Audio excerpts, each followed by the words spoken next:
You wake up in the middle of the night, heart racing, that familiar knot in your stomach tightening. Another relationship has fallen apart. Another opportunity slipped through your fingers because you couldn't trust yourself enough to take it. Another day where you feel like you're not enough, like something fundamental is broken inside you.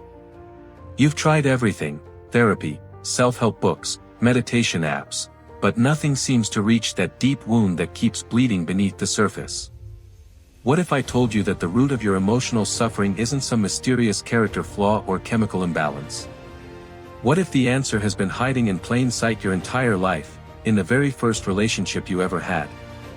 Before we dive deep into this life-changing revelation, do me a favor, hit that like button right now. This video is going to challenge everything you thought you knew about yourself, and if it resonates with you, share it with someone who needs to hear this message.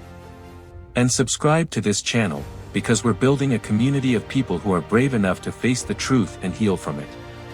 Today, we're going to explore one of psychology's most profound and uncomfortable truths. Your mother, the woman who gave you life, may also be the primary architect of your emotional pain. And understanding this isn't about blame. It's about freedom. Let me take you back to the beginning. You entered this world completely helpless, a bundle of raw need and potential. Your survival depended entirely on the woman who carried you for 9 months.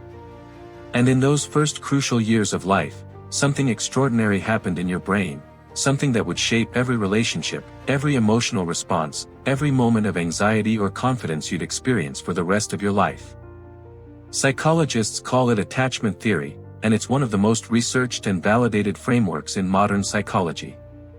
Developed by John Bowlby and Mary Ainsworth, this theory reveals a startling truth: the way your mother responded to you in infancy created a template, a blueprint, for how you would relate to every person you'd ever meet. Think about it. When you cried as a baby, did she come quickly and comfort you consistently?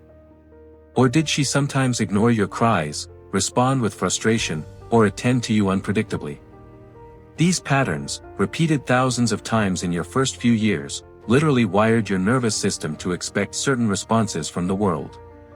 If your mother was consistently warm, responsive, and attuned to your needs, you developed what psychologists call secure attachment. You learned that the world is safe, that people are trustworthy, and that you are worthy of love. These securely attached children grow into adults who can form healthy relationships, regulate their emotions effectively, and maintain a stable sense of self-worth. But here's where it gets painful. Research shows that only about 60% of people develop secure attachment. That means 40% of us, nearly half the population, carry insecure attachment patterns that create suffering throughout our entire lives. The 3 wounds. Your mother's emotional unavailability, inconsistency, or anxiety created one of 3 distinct attachment wounds, and right now, as you're listening to this, you're probably already recognizing which one is yours. The anxious wound manifests when your mother was inconsistent, sometimes warm and loving, sometimes cold or absent. You never knew which version of her you'd get, so you learned to constantly monitor her mood, to work overtime for her attention, to panic at any sign of distance. Today, you're the person who sends 3 texts when someone doesn't respond immediately. You're terrified of abandonment, constantly seeking reassurance, and your relationships feel like emotional roller coasters.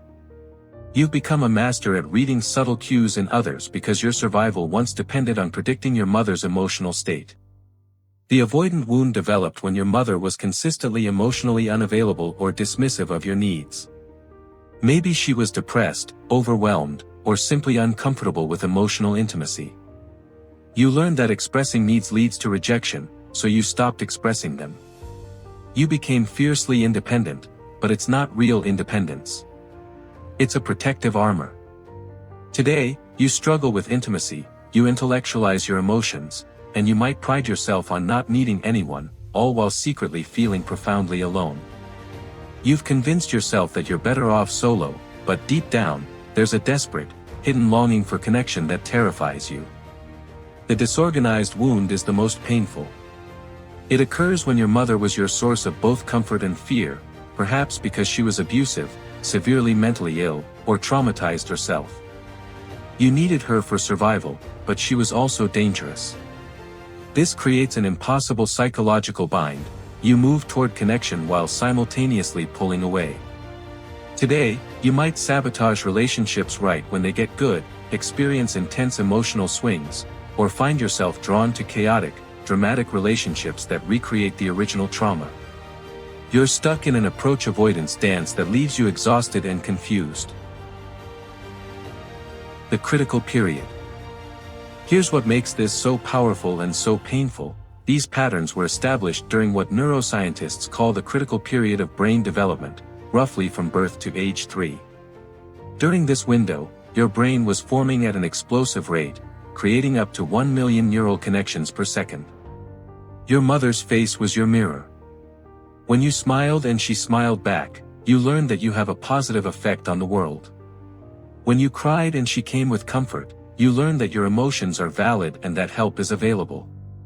When you reached out and she responded with warmth, you learned that connection is safe. But if that mirror was cracked, if she looked at you with annoyance, or worse, with emptiness, your developing brain absorbed a very different message. You learned that your emotions are burdensome, that your needs are too much, that you are fundamentally unlovable. And because this happened before you had language, before you had conscious memory, these lessons buried themselves deep in your implicit memory system. They became the water you swim in, so fundamental to your experience that you don't even recognize them as beliefs. They just feel like truth. Research by Dr. Alan Shore, one of the world's leading experts on attachment and neuroscience, has shown that these early interactions literally shape the development of your right brain hemisphere, the part responsible for emotional regulation, stress response, and interpersonal connection. Your mother wasn't just influencing your psychology. She was shaping your neurobiology. The inner critic's origin. Now let's talk about that voice in your head, the one that tells you you're not good enough, that you're going to fail, that people will leave you once they really know you. You think that's your voice, don't you? It's not. That's your mother's voice, internalized and amplified. Psychoanalysts call this the introject, the internalization of your primary caregiver's attitude toward you.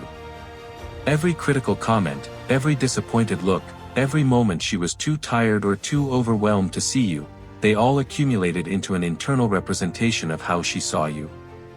Dr. John Bradshaw, the pioneering therapist who specialized in inner child work, explained that children are egocentric by necessity. When something goes wrong in your childhood environment, you don't have the cognitive capacity to think, "Mom's having a hard time because she's dealing with unresolved trauma from her own childhood." Instead, you think, "I must be bad. I must have done something wrong." You internalized her limitations as evidence of your inadequacy. Her depression became your unworthiness.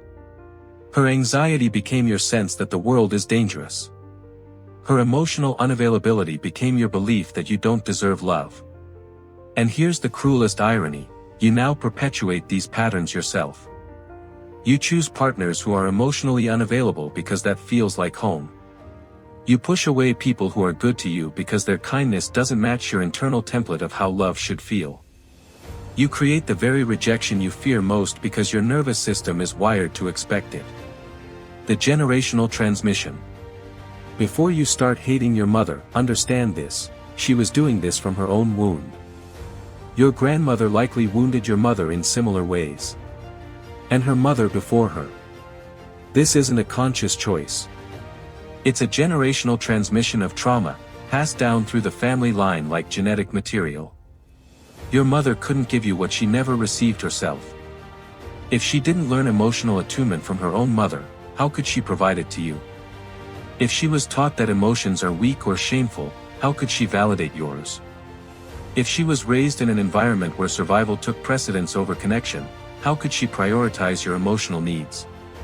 Research on intergenerational trauma shows that these patterns can be transmitted through multiple pathways, through parenting behaviors, through epigenetic changes that alter how genes are expressed, and even through the stories and beliefs that get passed down in families. Your mother's unhealed wounds became your wounds, often without either of you realizing it was happening. This doesn't excuse the pain you've experienced, but it provides context. Your mother was likely doing the absolute best she could with the tools she had. The tragedy is that her best wasn't enough to prevent your suffering. The body keeps the score. Your emotional suffering isn't just in your mind, it's in your body. Dr. Bessel van der Kolk's groundbreaking research on trauma has shown that these early attachment wounds get stored in your nervous system, creating what he calls the body that keeps the score. When your mother failed to co-regulate your emotions, to help you calm down when you were distressed, your nervous system never learned to self-regulate effectively.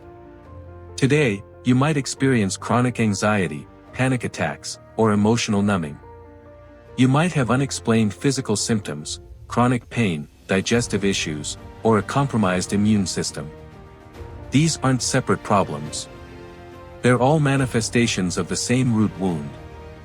Your body is still waiting for a mother who can help you feel safe. When you experience stress, your nervous system searches for that external regulator that was supposed to be there in childhood. And when it doesn't find it, because you're an adult now, living on your own, your system goes into overdrive, flooding you with stress hormones, triggering fight or flight responses, or shutting down completely. This is why breathing exercises and positive thinking often feel useless when you're in emotional distress. You're not dealing with a cognitive problem that needs a cognitive solution. You're dealing with a nervous system that was never properly wired for regulation. The path to healing. Here's the good news that makes all of this worthwhile: your brain has neuroplasticity. The neural pathways formed in childhood can be rewired through new experiences and intentional healing work. Healing from mother wounds isn't about confronting your mother or getting her to apologize. In fact, that often makes things worse because she likely can't give you what you need. If she could, she would have given it to you in childhood. Healing is about becoming the secure attachment figure for yourself. Start with awareness. Notice when your attachment patterns are running your life. When you're checking your phone obsessively waiting for someone's text, recognize that's your anxious attachment screaming. When you're pulling away from someone who's being genuinely kind to you, recognize that's your avoidant attachment protecting you from imagined danger. Next, practice self-compassion. The parts of you that feel needy, clingy, shut down, or chaotic aren't character flaws, they're adaptive strategies that helped you survive a difficult childhood. Thank them for keeping you alive. And then gently show them that you're safe now and that new strategies are possible. Find corrective emotional experiences. This might be through therapy with someone who specializes in attachment work, through healthy friendships where you practice vulnerability, or through intimate relationships where you consciously work on your patterns. The goal is to give your nervous system thousands of new experiences that contradict the old template, experiences of being seen, validated, and held in your emotional truth. Consider somatic therapies that work directly with your nervous system, EMDR, somatic experiencing, or neurofeedback. These approaches can help release trauma that's stored in your body in ways that talk therapy alone sometimes cannot. And perhaps most importantly, grieve. Grieve the mother you needed but didn't have. Grieve the childhood you deserved. Grieve the years you've spent suffering from patterns you didn't choose and didn't understand. This grief is sacred. It's the doorway to your liberation. You are not broken. You are wounded. And there is a profound difference between those two states. Understanding that your mother is the reason for your emotional suffering isn't about creating a victim story or avoiding responsibility for your life. It's about locating the source of the wound so you can finally heal it properly. You can't fix a problem if you're looking in the wrong place. Your mother gave you life, and that is a profound gift. But she also, through her own limitations and wounds, gave you patterns that have caused you pain. Both can be true simultaneously. You can love her and still acknowledge the impact she had on your psychological development. You can have compassion for her struggles while still honoring your own suffering. The work ahead isn't easy. Rewiring attachment patterns requires patience, courage, and usually professional support. But it is possible.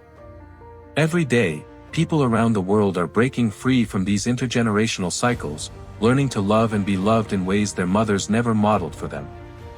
You are not destined to repeat these patterns. You are not condemned to suffer forever because of what happened in your childhood. Your past created your present, but it doesn't have to create your future. The fact that you've watched this video to the end tells me you're ready for this work. You're ready to face the painful truth, to stop running from your wound, and to finally begin the healing process. If this message resonated with you, share it with someone who needs to hear it. We're all walking around with these invisible wounds, and sometimes just knowing we're not alone in our suffering can be the first step toward healing. Hit that subscribe button because this channel is committed to bringing you the psychological truths that can set you free. Your suffering has meaning. It's pointing you toward your healing. And that healing starts now, today, with the simple but profound recognition that what happened to you wasn't your fault, but healing from it is your responsibility. You've got this. And you're not alone anymore.